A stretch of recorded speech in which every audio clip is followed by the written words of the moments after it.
yang paling kemudian dijadikan oleh teman-teman oleh masyarakat atau netizen plus 62 itu untuk memastikan Bang Karni adalah temuan dari Anonymous. Yang kemudian dia melakukan, mohon maaf ini, memang dia melakukan doxing gitu ya. Itu pun saya juga sempat sentil, ya jangan terlalu vulgar lah bukanya. Karena dia melakukan doxing terhadap Fufafa. Melakukan doxing terhadap Gibran. Jadi Gibran itu dikulik semuanya. Alamatnya, nama istrinya, nama orang tuanya, nomor handphonenya, kemudian sama akun dia Ciliparinya. Menariknya Bang Karni dan teman-teman semua, netizen ini kurang kreatif. Mereka memasukkan nomor handphone itu plus 6289 sekian belakangnya 33. Dimasukkan untuk mencoba kalau ada seseorang yang kemudian ingin melakukan emergency recovering terhadap sebuah akun, biasanya kita ditanya nomor handphonenya dimanapun itu. Dan Kaskus juga menggunakan metode yang sama. Ketika dimasukkan nomor handphone Gibran, ini nomor handphonenya Gibran jelas.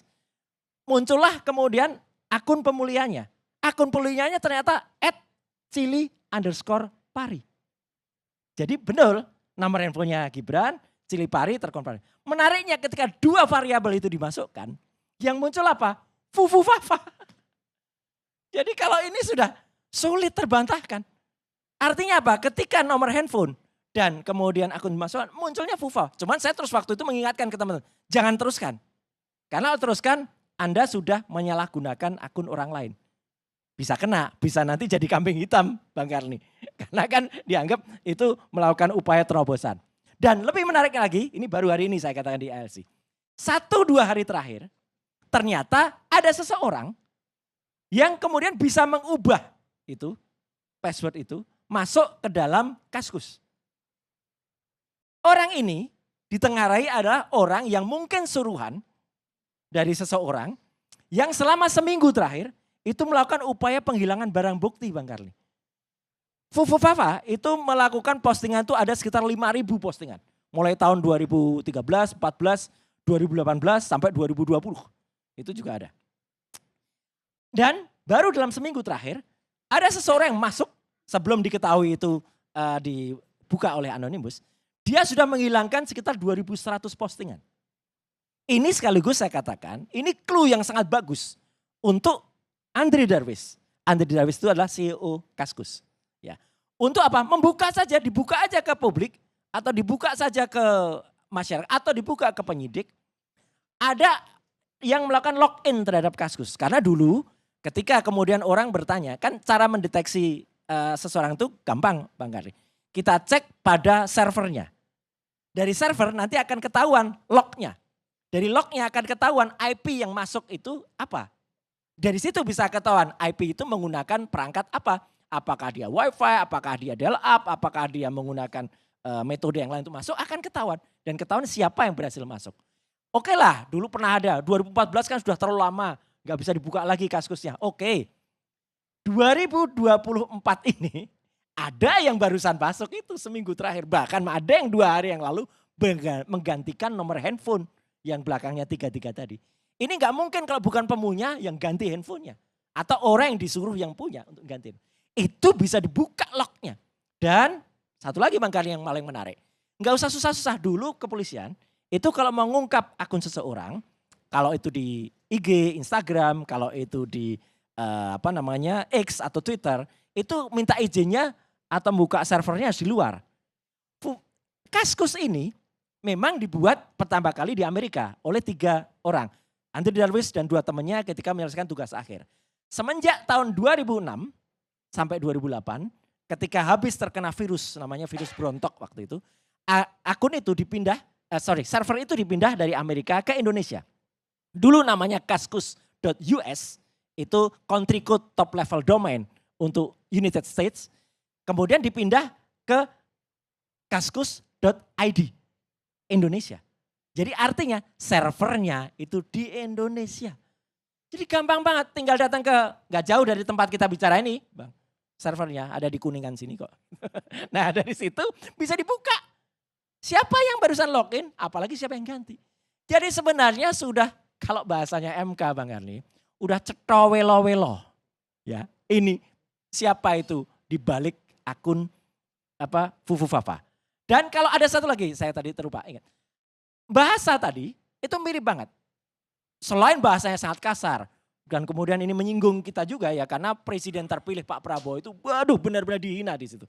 Ya gitu, karena baik dihina beliaunya, dihina keluarganya, dihina putranya, dihina yang lain-lain. Banyak juga dihina, Pak SBY juga dihina. Kemudian Mbak Titi juga dihina. Kemudian Mas Anies dihina. Teman-teman dari 212 dihina. Bahkan ada 11 artis Bang Karli. Itu juga dihina. Mulai dari Syahrini, kemudian Mbak Wanda Hamidah, kemudian juga nama yang ada 11. Bahasanya bahasa yang sangat menurut saya sangat tidak berpendidikan. Nah bahasa itu muncul juga Bang Karli tidak hanya di Fufu Fafa, tapi di akun resmi yang namanya Cili Pari. Ketika dia mengunggah keripik produksi dia, yang ada fotonya di foto saudaranya, itu kemudian dia nulis di situ, keripik kemeripik bukan tit gitu ya, belakangnya juga. Itu kan sangat vulgar. Itu bukan Fufu Fafa loh, itu Cili Pari. Bahasanya sama dengan bahasa yang dipakai Fufu. Jadi kalau ini jelas betul ya, jadi dari socio-technical itu clear betul bahwa itu adalah akun Fufu Fafa adalah milik Wapres terpilih. Ya. Tolong periksa yang bersangkutan dengan namanya brand city scanner. Dengan brand city scanning kita bisa tahu otak seseorang itu mungkin bagian depan itu sudah ada yang berkurang karena porno. Gitu. Dan banyak ini jejak digitalnya di porno itu banyak. Saya nggak tega untuk mengatakan di sini ada masuk ke X yang ada di misalnya Indonesia Timur gitu. Kemudian ada yang masuk Pornhub gitu. X24 banyak banget ini. Gitu. Jadi seseorang yang sudah punya kecenderungan kayak gitu, itu saya kira berbahaya Bang Karli. Ya gitu, karena alat brain city scanner itu bisa menentukan otak itu, kalau otak itu sering mikir porno Prof, itu mengecil bagian depannya. Kebetulan dulu ayah saya almarhum itu profesor kesehatan jiwa. Ya gitu, jadi neurolog psikiater. Jadi saya dulu sering buatkan slide-slide-nya. Zaman dulu bikin slide-nya, kita dulu pakai transparansi itu, pakai rugos Bang Karli. Belum ada komputer. Jadi artinya itu clear, tapi sekali lagi secara teknis, ya kita sisakan sedikit lah, 99,9% itu adalah betul bahwa itu adalah wakil presiden terpilih. Kan banyak orang mengatakan, ini gak bisa dilaporkan. Karena kan Undang-Undang ITE nomor 1 tahun 2024, itu revisi dari Undang-Undang nomor 19 nomor 16 tahun 2016 atau revisi dari Undang-Undang 11 tahun 2008, itu kan harus orang yang melapor. Iya Bang Karli, kalau orangnya yang kemudian tersinggung itu lapor. Tapi ini ada pornografi. Gitu loh. Pornografi itu polisi bisa pakai formulir B, Bang Karli. Bisa gerak dia, nggak usah nunggu lagi. Pidana umum lah. Lah iya, jadi nggak perlu ada bukan delik aduan. Betul, bukan delik aduan, Bang Karli lebih ahli dari situ. Fufu Fafa itu kalau menurut apa yang saya cari, itu adalah istilah yang muncul dalam komik-komik Jepang, anime, betul ya Pak Fasari. Yang memang itu ejekan gitu loh. Ejekan atau hinaan. Iya, jadi itu memang Fufu Fafa. Memang sekarang banyak yang pakai Fufu Fafa itu untuk tahun 2015, itu yang bikin lagu Fufu Fafa. Bukan yang terakhir-terakhir. Ya.